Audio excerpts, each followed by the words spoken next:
Hello বন্ধুরা, আজকে আমি বানাচ্ছি লাউ দিয়ে মুগের ডাল। তো যারা জানো তো জানোই, আর যারা জানো না তাদের জন্য এই রান্নাটা।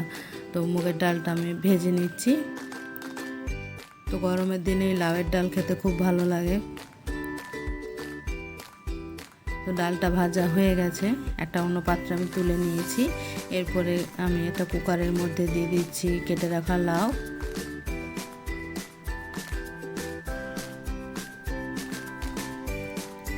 আর আমি এখানে দিয়ে দিচ্ছি মুগের ডাল।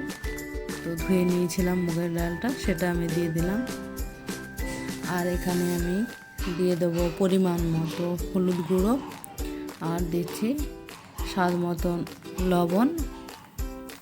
তো এটা সেদ্ধ হওয়ার জন্য দিয়ে দিলাম। তো বন্ধুরা, আমার এই রেসিপিটা যদি ভালো লেগে থাকে লাইক কমেন্ট শেয়ার করে দেবে। আর এখানে ফোড়নের জন্য দিচ্ছি মৌরি, আদা, কাঁচা লঙ্কা বাটা। কড়াইতে দিলাম সরষের তেল, দিলাম কুচনো টমেটো। তো টমেটোটা একটু ভেজে নেওয়ার পর এরপর আমি এখানে দিয়ে দিলাম আদা, কাঁচা লঙ্কা, মৌরির পেস্টটা।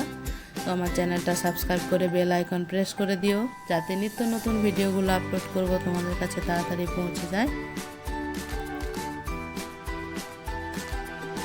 তো এরপর দিয়ে দিচ্ছি আমি সেদ্ধ করা লাউ আর মুগের ডাল।